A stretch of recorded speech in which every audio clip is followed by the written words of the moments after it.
Pemirsa sekalian, ini adalah beberapa gejala daripada leukemia. Biasanya gejalanya adalah letih atau lesu disebabkan karena turunnya HB yang merupakan salah satu manifestasi daripada leukemia. Kemudian gejala lain yang juga dijumpai adalah perdarahan berupa mungkin gusi berdarah atau perdarahan lewat hidung epistaksis atau kadang datang dengan perdarahan daripada buang air besar, dan ini bisa disebabkan karena trombosit yang menurun. Kemudian gejala lain yang bisa juga kita akan jumpai adalah karena peningkatan daripada leukosit. Ya, kalau peningkatan leukosit biasanya akan dijumpai karena leukosit itu berkaitan dengan sistem imun, biasanya pasien akan datang dengan demam. Jadi pasien datang dengan demam atau bisa dengan keluhan mata kabur dan sakit kepala karena apa? Karena sel leukemia itu sendiri bisa masuk ke dalam tempat-tempat di mana ada sel-sel seperti di bawah retina atau ke pembuluh darah kecil yang mendarahi pada sistem daripada pendengaran, sehingga akan ada gangguan berupa gangguan pendengaran. Nah, itulah beberapa gejala-gejala lain yang akan dijumpai pada leukemia, yang merupakan manifestasi yang umum akan kita jumpai pada leukemia. Apabila dijumpai gejala tersebut, sebaiknya segeralah berobat ke rumah sakit dan berkonsultasi kepada dokter ahli darah ataupun kanker. Baik, Anda masih bersama kami di Bincang Sate dan kita masih membahas tema kita hari ini seputar deteksi dan penanganan kanker darah. Kalau Anda punya pertanyaan seputar tema kita hari ini, boleh ya tanya-tanya di 021 290 3244 atau DM Instagram kami di @bincangSate.tv. Kita masih bersama dengan Dr. Evel Fahri, SPPD, Kahom, dokter spesialis penyakit dalam, konsultan hematologi onkologi medik dari Sentra Medical Hospital Cibinong. Oke dok, kita lanjut lagi. Sebelum kita ngomongin kanker darah, yang seram gitu ya dok ya. Nah kita bahas dulu basicnya dulu, kanker, cancer. Ini kan jadi satu momok di masyarakat kita ya. Kenapa orang bisa mengalami kanker? Itu kan pertanyaan yang sangat mendasar sekali, kayak jadi orang ketakutan. Nah kanker ini by definition secara medisnya atau pengertiannya itu seperti apa sih dok? Penyakit yang apa kok bikin orang jadi was-was dan takut khawatir gitu dok? Jadi kalau secara definisi, secara umum ya, secara umum, kanker itu adalah pertumbuhan sel yang tidak terkontrol. Jadi kalau di tubuh kita itu begitu sel itu tumbuh, ketika dia sudah misalnya memperbaiki kerusakan, kita tunggu dia stop. Jadi ada on off-nya. Nah pada kanker dia nggak berlaku tuh on off. Dia produksi terus, tumbuh terus. Nah itu yang jadi pertumbuhan tidak terkontrol, di samping juga dia tidak mengenal kata sel mati. Jadi selnya nggak mati tuh. Jadi sel yang tumbuh terus, dia nggak mati. Makanya dia kalau sudah bicara kanker itu pertumbuhannya besar, cepat dan besar. Jadi pertumbuhan sel yang tidak terkontrol sebenarnya, yang kemudian bisa menginvasi jaringan di sekitarnya. Nah masalahnya kan gini dok, kita sama-sama manusia nih ya gitu ya. Terus ini ada orang yang pertumbuhan selnya tidak terkontrol, ini terkontrol. Berarti yang tidak terkontrol ini something wrong dong. Nah ini something wrongnya apa? Sistem imunnya. Jadi kalau sel, tadi saya sudah katakan bahwa setiap hari itu kita itu kan terpapar zat karsinogenik. Sistem imun kita bekerja. Sehingga ketika ada sel yang tidak sesuai dengan tubuh, dia akan mengejar dan mematikannya sehingga tidak terkena. Nah, ada pada beberapa kelebihan sel kanker, sel karsinogenik itu gagal diantisipasi oleh sistem imun, dia menyebabkan kerusakan pada sel yang kemudian memicu pertumbuhan sel yang tidak terkontrol. Jadi kelebihan sel kanker ini satu lagi adalah dia punya kelebihan menyerupai sel tubuh. Jadi mimicking namanya. Camouflage ya dia? Iya, camouflage. Sehingga itu nggak ditangkap oleh sistem imun. Karena sistem imun merasa, loh ini sel kita sendiri, padahal dia adalah sel kanker. Kemudian dia berkembang. Atau ada istilah sneaking. Sneaking itu seperti ular. Jadi ini sel kanker dia bisa menghindar dari sistem imun. Akhirnya berkembanglah kanker. Jadi sneaking and mimicking deh. Tengil juga nih sel ya. Wah bahaya banget. Nggak kalah cerdas dia dengan sistem imun deh. Waduh, ini bahaya banget ya. Tapi masalahnya kan ini jadi satu anomali dalam tubuh yang tidak bisa dikontrol oleh diri kita gitu ya dok ya. Jadi memang tidak semuanya, tergantung orang sistem imun, kemudian paparan zat karsiogenik. Kalau memang dia tidak terpapar ya, kalau makin sedikit terpapar itu makin bagus kan gitu. Tapi kalau misalnya setiap hari terpapar kan sistem imun kita juga lelah gitu. Nah, masalahnya itu ketika orang didiagnosis kanker, any kind of cancer ya, hari ini kita bahas kanker darah, itu orang langsung kayak udah drop-dropnya gitu kan. Nah, karena orang kepikiran kayak, oh cancer, mortality rate-nya kan tinggi banget gitu ya, tingkat kematiannya itu tinggi banget. Sehingga orang kepikiran, wah kalau cancer ya at the end of the day-nya udah pasti check out kan, wassalam gitu. Kenapa sih akhirnya orang sangat ketakutan bahwa, oh cancer itu pasti akan ujung-ujungnya pasti meninggal gitu, atau gimana? Ya itu bayangan mereka bahwa kanker itu ujungnya meninggal. Padahal sebenarnya di sekarang ini perkembangan terapi udah bagus banget. Sehingga ada orang yang bisa bertahan belasan tahun. Oh wow, keren. Ada yang belasan tahun sampai 15 tahun, 17 tahun. Jadi tahan saja mungkin dia masih mengkonsumsi obat. Kenapa mematikan itu tadi, pada beberapa kanker dia bisa menyebar. Jadi bisa menyebar ke hati, bisa menyebar ke paru, bisa menyebar ke otak. Jadi kalau dia sudah menyebar, itu yang menyebabkan harapan hidup makin turun. Makanya kenapa paling penting, bahkan pemerintah sendiri sekarang bagaimana deteksi dini kanker. Karena begitu dia diketahui dini, harapan hidupnya lebih lama. Nah itu dia ya. Ketika dia masih kecil, kita matikan. Nah itu dia, makanya penting banget tuh deteksi dini. Iya, karena kalau dia dini, treatmentnya pun lebih tidak seperti ketika dia lanjut. Iya, modalitasnya lebih sedikit. Makanya hari ini kita bahas seputar deteksi dan juga penanganannya dok ya. Nah tapi sebelum ngomong deteksi dan penanganan, tadi itu menarik dok. Dokter mengatakan bahwa kenapa akhirnya mortality rate-nya semakin besar, karena dia akhirnya nyebar kemana-mana. Nah berhubungan sama tema kita hari ini, kanker darah. Kalau orang mungkin kanker di satu organ tertentu, orang kepikirannya udah stuck di situ. Tapi kalau kanker darah, kan tubuh kita dialiri oleh seluruh pembuluh darah gitu. Berarti otomatis si sel kansernya ini akan nempel di berbagai organ dong. Atau gimana? Kanker darah ini kondisi yang seperti apa jadi? Makanya banyak bertanya, berapa sih saya stadium berapa pada kanker darah? Sehingga pada kanker darah sendiri hanya dibagi dua, akut atau kronik. Jadi ada leukemia akut atau leukemia kronik. Leukemia akut itu bagi lagi tuh, limfoblastik tergantung selnya, limfosit atau mieloblastik, sel mielosit. Kemudian baru leukemia kronik. Apabila, di antara yang kronik yang dengan akut, yang paling bagus itu sebenarnya adalah yang kronik. Yang paling bagus ya? Dari harapan hidupnya. Ya, karena biasanya klinisnya nggak begitu menonjol pada pasien. Bahkan terkadang diketahui secara kebetulan. Dia misalnya pemeriksaan medical check up, kemudian ternyata leukositnya tinggi tuh, sampai 55.000, sampai 50.000 ya.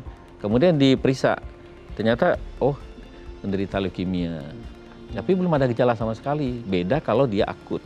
Kalau akut itu datang pasien biasanya keluhannya akan demam, kemudian mungkin batang dengan mimisan, ya atau gusi berdarah, atau misalnya kita akan diupai dia, kok tiba-tiba kulit saya bintik-bintik ya dok itu. Ternyata pas kita cek HB turun, trombosit udah turun, udah belasan ribu. Nah seperti itu manifestasinya. Jadi memang dibandingkan antara dua ini, yang akut leukemia biasanya gejalanya lebih berat. Lebih nampak sehingga lebih kelihatan dia. Pasalnya kalau yang kronis kan jadi kadang-kadang tubuh coba adaptif ya dok, mengompensasi. Nggak notice ya dok ya. Beradaptasi. Oke. Nanti kita bahas lebih mendalam di segmen selanjutnya dok ya. Oke pemirsa, kami akan kembali saat lagi kita bersama kami di Bincang Sati.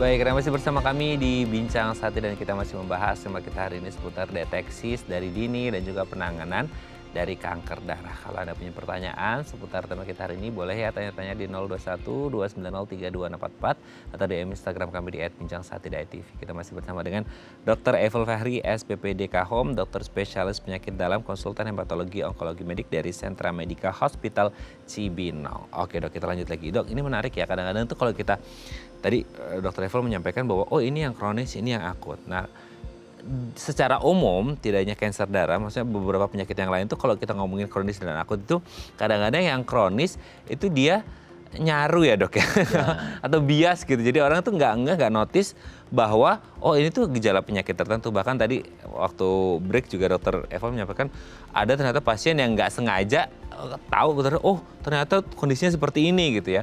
Nah ini kan kalau kita ngomongin kronis dan akut berarti sebenarnya berbahayakah yang kronis, berbahayakah yang akut? Tadi kan dokter menyampaikan kayak oh harapannya sebenarnya ini beda antara kronis dan akut. Masalahnya itu kalau akut kan dia langsung kerasa tuh dok, beda. Oh kayaknya ada sesuatu anomali dalam tubuhnya terus kerasa, oh periksa. Masalah kalau kronis kan kayak nggak kerasa sama sekali. Nah itu gimana dok kondisinya? Kalau akut itu manifestasinya kan nampak. Betul. Pasien datang tuh biasanya dia akan datang ke rumah sakit dengan keluhan. Kalau dia anemia biasanya keluhannya sesak napas, ya, kemudian letih lesu, atau ada manifestasi perdarahan. Yang paling sering itu manifestasi perdarahan kalau akut. Ya. Gusi berdarah, mimisan, atau misalnya bintik-bintik di kulit. Kita cek ternyata semua nurun itu. AB turun, leukosit meningkat, trombosit turun. Itu yang akut. Jadi manifestasinya nyata sekali. Kadang dengan demam. Ya. Tapi kalau kronik, terkadang mungkin yang dikeluhkan pembesaran. Jadi perut saya kok besar ya dok, sebelah kiri katanya. Ada pembesaran, ternyata memang kalau kronik itu biasanya akan dibarengi dengan pembesaran daripada limpa. Nah, jadi biasanya yang kalau pasien menyadari perubahan di tubuhnya itu yang paling sering itu adalah perubahan di limpanya. Kok perut saya kok sepertinya terasa lebih besar. Nah dia datang kadang dengan yang keluhan seperti itu. Ketika kita cek biasanya HB-nya bagus itu. HB-nya bagus, LeVoi bagus, trombosit kadang bagus. Loh ternyata leukositnya tinggi banget. Oh bisa beda gitu, maksudnya kayak HB trombosit normal, leukosit tinggi gitu? Justru kalau yang kronik yang kita jumpai leukositnya yang tinggi banget. Sampai 300.000 sampai 400.000. Berbeda dengan akut. Itu akan sangat berbeda sekali antara akut, kronis, dan kondisi masing-masing orang. Tergantung mesti kayak imun sistemnya, riwayat kesehatannya dia itu juga pengaruh nggak dok? Historinya berpengaruh biasanya, pengaruh. Ya. Oke. Nah sekarang kalau kita berbicara tentang kanker darah, mungkin tapi kan orang pikir kanker darah itu kan sangat luas gitu ya dok ya. Nah itu biasanya tuh kalau misal kayak di Indonesia nggak tahu nih, tergantung atau berdasarkan atau pengaruh dari ras atau enggak, itu biasanya kanker darah yang paling banyak prevalensinya yang apa ya dok? Yang kalau untuk yang paling banyak itu sebenarnya leukemia limfositik kronik. Ya, itu pada usia biasanya predileksinya pada usia tua. Tapi kalau pada anak-anak leukemia limfoblastik akut. Ya, jadi lebih akut. Kalau anak-anak biasanya lebih sering akut. Lebih sering akut ya. Iya. Sehingga lebih ketara dong gejala klinisnya. Ketara ya. Iya. Nah itu biasanya apa sih dok yang menjadi faktor risiko kenapa anak-anak tadi dengan kanker yang ini, kemudian yang lansia dengan kanker yang ini, itu biasanya karena murni faktor genetik atau karena tadi sempat kita bahas karena paparan karsinogenik? Pertama genetik. Baik. Yang kedua memang pada anak-anak sepertinya berkembangnya berkaitan dengan sistem imun dan darahnya. Ya, jadi yang berkembang itu limfosit, limfoblastik yang paling banyak. Tapi bisa juga ada mieloblastik bisa, jenis lain bisa ada. Tapi kalau ditanya mana yang paling banyak, jenis limfoblastik akut pada anak-anak. Ya, disusul dengan yang lain. Jadi lebih kepada secara urutan persentase secara statistik saja. Jadi pada anak-anak lebih banyak limfoblastik, pada orang tua biasanya leukemia limfositik kronik. Biasanya seperti itu. Itu biasanya gejala klinis dari dua jenis kanker ini dan dua range usia ini bisa sama atau beda? Beda dia. Kalau yang akut itu manifestasinya jelas sekali kadang. Jelas sekali dan lebih berat biasanya. Lebih berat ya. Misal kalau orang tadi dokternya menyampaikan kayak mimisan, terus kemudian gusi berdarah, bintik-bintik, itu sifatnya dia hilang timbul atau menetap sehingga orang kayak wah ini mah mungkin ya, apalagi kalau anak-anak misal ini lagi jatuh atau apa gitu, ada hubungan menetap. Kalau dia memang itu adalah suatu malignansi ya, kanker darah, dia akan menetap karena proses yang terjadi di sumsum tulang itu adalah penekanan daripada faktor komponen darah. Jadi kalau kanker darah ini yang berlebih kan sel darah putih. Nah itu akan menekan produksi daripada sel darah merah dan trombosit. Selagi itu belum diobati, dia belum akan recovery. Jadi memang harus setelah diagnostik segera biasanya diobati dengan kemoterapi. Baru bisa dia recovery lagi. Seperti itu. Jadi kalau belum diobati dia akan terus tertekan itu. Yang akan kita jumpai ya dia akan tetap trombosit tetap turun, kemudian dia akan tetap mengeluarkan manifestasi perdarahan. Ya. Mungkin kita akan tambah ya seperti transfusi trombosit, transfusi darah ya seperti itu biasanya simptom. Oke. Jadi dia sifatnya akan menetap seperti itu ya? Akan menetap sebelum dia dilakukan terapi. Oke, sebelum melakukan terapi kan dengan gejala klinis yang menetap, otomatis orang akan notice dong dok bahwa kayaknya ada sesuatu yang salah di tubuhnya gitu ya. Nah dengan kondisi seperti itu dan kalau nyadar, kan banyak orang kayak tadi dokter menyampaikan banyak kasus cancer itu orangnya denial gitu ya. Nah misal orang ini, kayaknya ada sesuatu yang nggak benar di tubuh dia, kayaknya dia harus periksa. Nah biasanya untuk screeningnya itu untuk menentukan ini ada apa di tubuhnya, biasanya ada pemeriksaan apa sih dok kalau hubungannya dengan kanker darah? Biasanya yang jelas kita akan lakukan pemeriksaan hematologi lengkap, darah lengkap semua diperiksa, kemudian dicek gambaran darah tepi. Jadi dilihat, dikirim hematologi lengkap, gambaran darah tepi, kemudian dilihat berapa persen sih sel, apakah ada atau tidak sel leukemia. Kemudian biasanya kita akan melakukan pemeriksaan sumsum tulang. Baik. Ya, namanya BMP atau bone marrow puncture.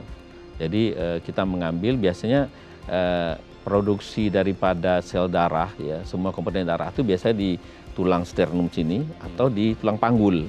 Karena ada pemahaman yang salah di masyarakat bahwa kalau kita melakukan ambil sumsum tulang itu di tulang belakang, sebenarnya enggak. Tulang belakang enggak ada itu. Jadi dia di tulang panggul. Tulang panggul? Di tulang panggul. Bukan di belakang ya? Bukan, dia tulang panggul atau pelvis. Jadi hanya saja diambilnya di belakang. Tapi kenapa selalu disebutnya tulang udah belakang? Ya itu awam. Ya makanya saya selalu ketika ini kita menjelaskan bahwa yang diambil itu adalah di tulang panggul, yang diambil itu darah. Yang diambil itu darah. Oke, baik. Tapi secara terminologi, maksudnya itu bukan di sumsum tulang. Sumsum tulang, tapi bukan di tulang belakang. Oh baik. Tapi di tulang panggul. Namanya sumsum tulang karena di situ produksi sel darah. Nah itu diambil itu. Diambil darah biasanya sekitar 3-5 cc. Nah itu diperiksa, lakukan pemeriksaan lagi tuh. Biasanya dilakukan pemeriksaan namanya morfologi sumsum tulang. Kita kirim ke dokter ahli patologi klinik. Mereka akan periksa tuh di labor. Sel darah apa yang menonjol, apakah limfoblast, apakah blastnya berapa, yang menonjol apa. Nah dari situ baru diagnosis. Kemudian ada pemeriksaan namanya immunophenotyping. Diperiksa lagi untuk memastikan lagi ya, dengan flow cytometry. Baru di situ keluar, oh ini leukemia limfoblastik, ini leukemia myeloblastik, atau misalnya ini CML ya, leukemia limfositik kronik atau leukemia myelositik kronik. Nah setelah itu selesai baru kita bisa melakukan terapi. Jadi kalau itu belum dilakukan sebenarnya tidak boleh dilakukan terapi.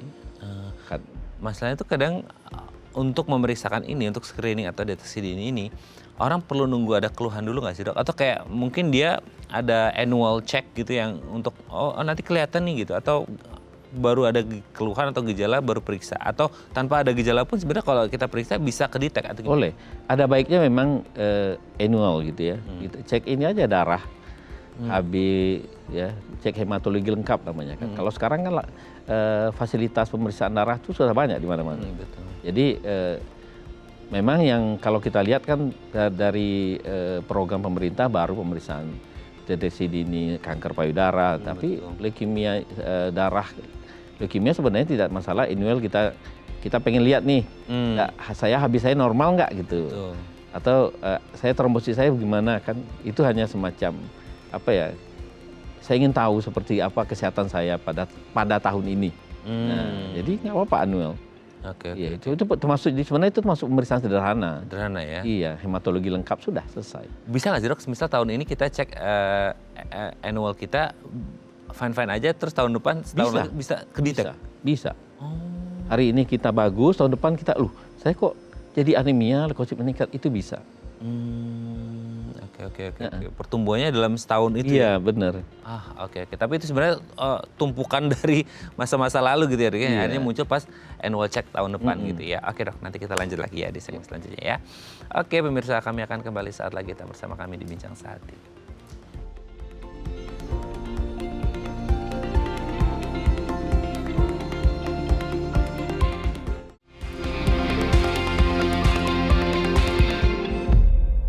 Baik, Anda masih bersama kami di Bincang Sati dan kita masih membahas tema kita hari ini seputar bagaimana cara mendeteksi dini dan juga penanganan dari kanker darah. Kalau Anda punya pertanyaan seputar tema kita hari ini, boleh ya tanya-tanya di 021-290-3244 atau DM Instagram kami di @bincangSati.tv. Kita masih bersama dengan Dr. Evel Fahri, SPPD Kahom, dokter spesialis penyakit dalam, konsultan hematologi onkologi medik dari Sentra Medica Hospital Cibinong. Oke dok, kita lanjut lagi. Tadi kan dengan pemeriksaan ya atau screening atau deteksi dini gitu ya.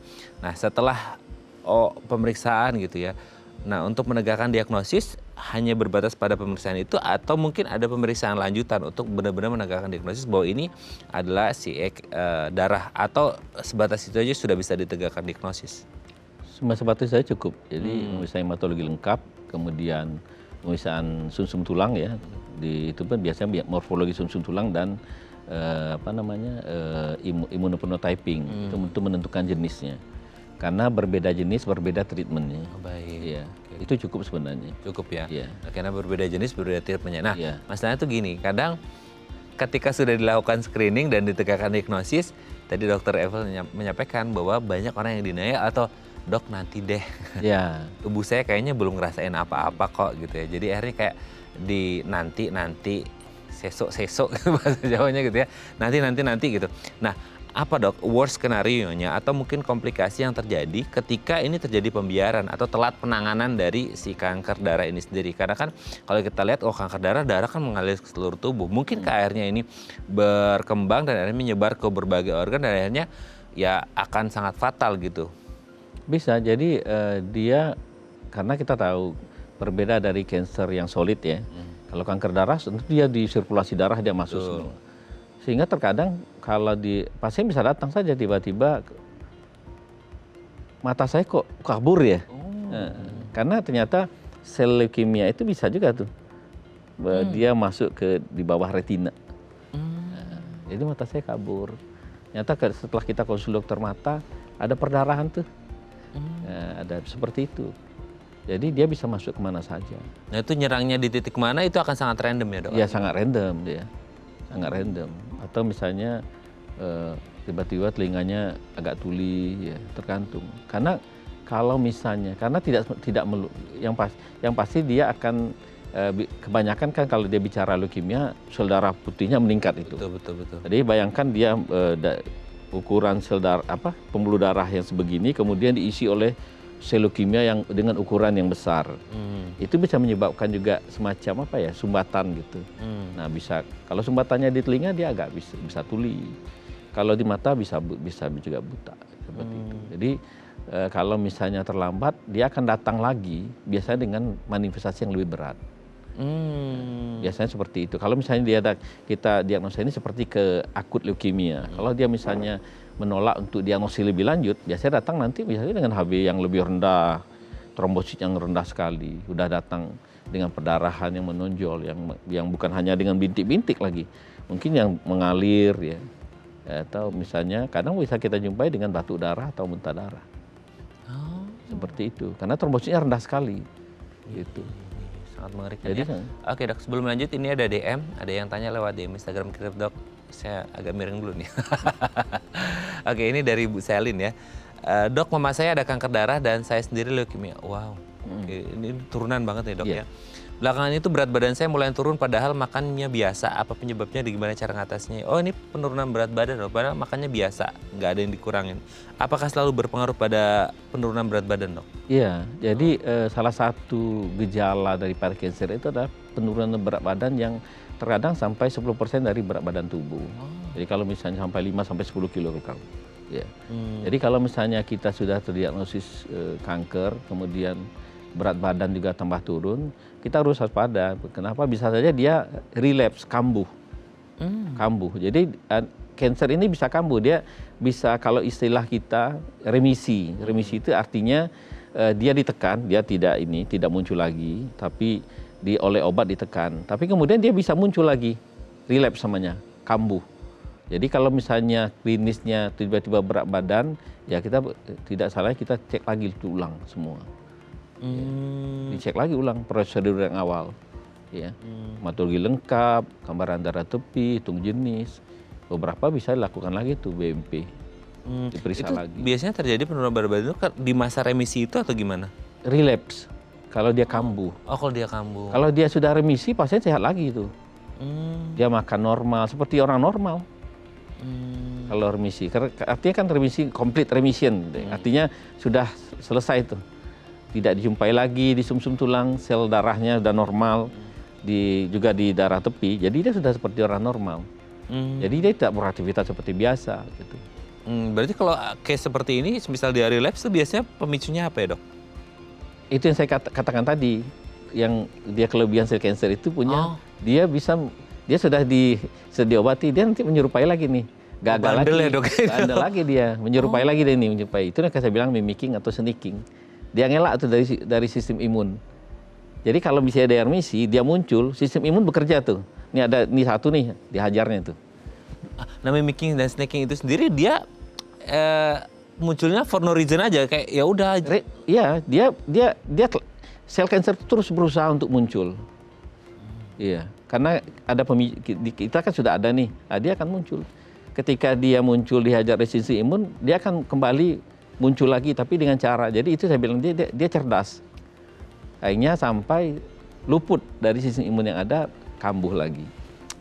Aduh, bandel banget ini, Dok ya. Oke, semoga dia bisa menjawab pertanyaan Bu Selin dan segera periksa ke dokter lagi ya untuk menentukan langkah selanjutnya seperti apa, dan semoga lekas sehat kembali bersama Mama tercinta ya. Oke, Dok, nanti kita lanjut lagi di segmen terakhir, Dok ya. Oke, pemirsa, kami akan kembali saat lagi kita bersama kami di Bincang Sehat.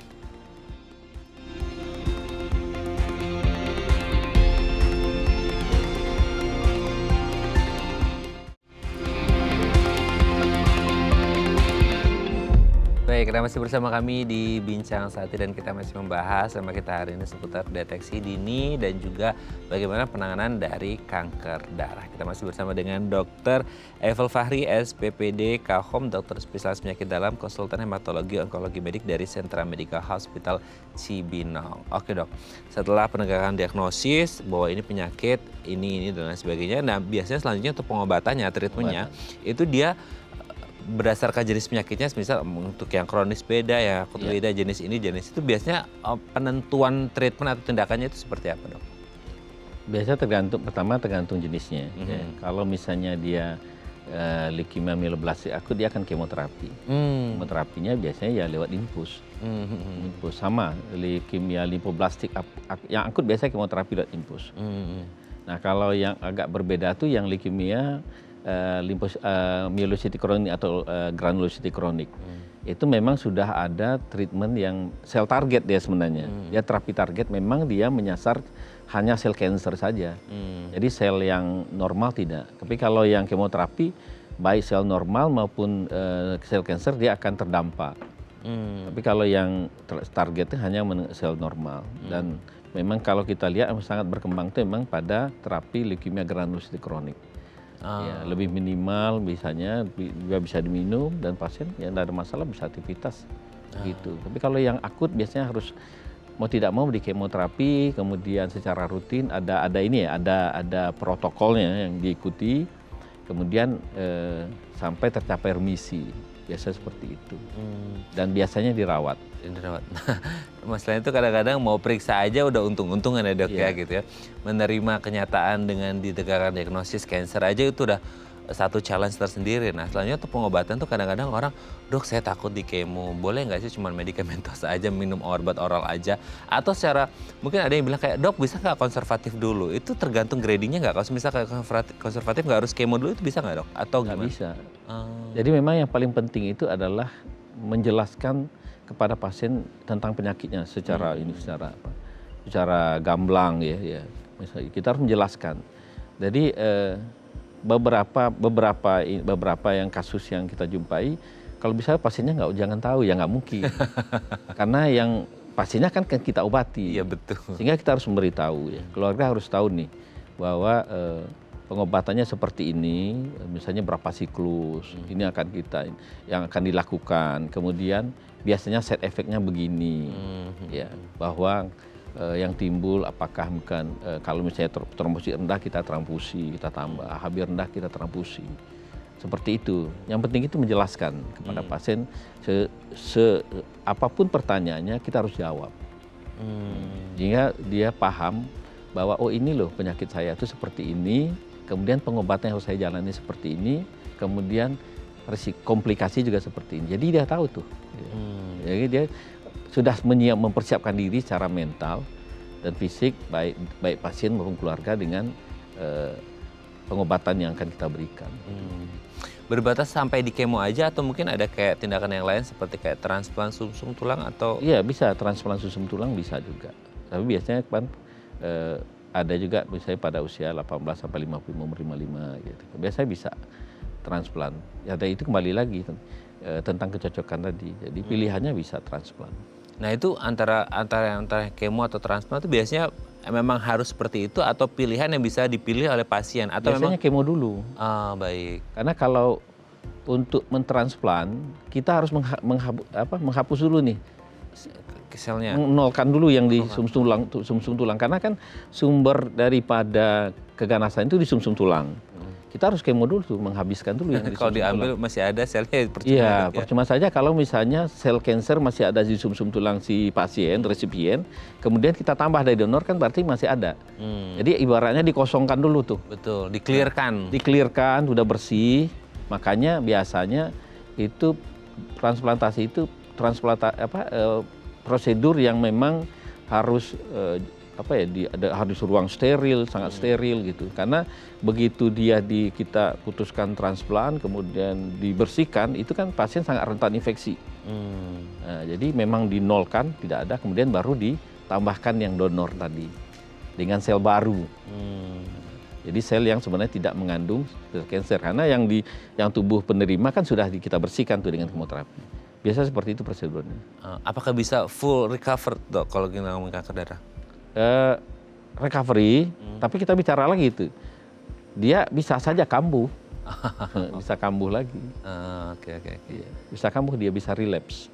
Bisa relapse. Tetap dia akan kontrol, teratur, tetap kontrol. Kontrol. Yeah. Nah, yang penting adalah selain juga treatment atau tindakan atau minum obat atau ya yang kemo dan lain sebagainya, tetap harus pola hidup juga. Pola hidup, emang dia harus merubah pola hidupnya lagi. Itu dia, jangan jumawa gara-gara minum obat terus kemudian dan lain sebagainya terus hidupnya acak-acak.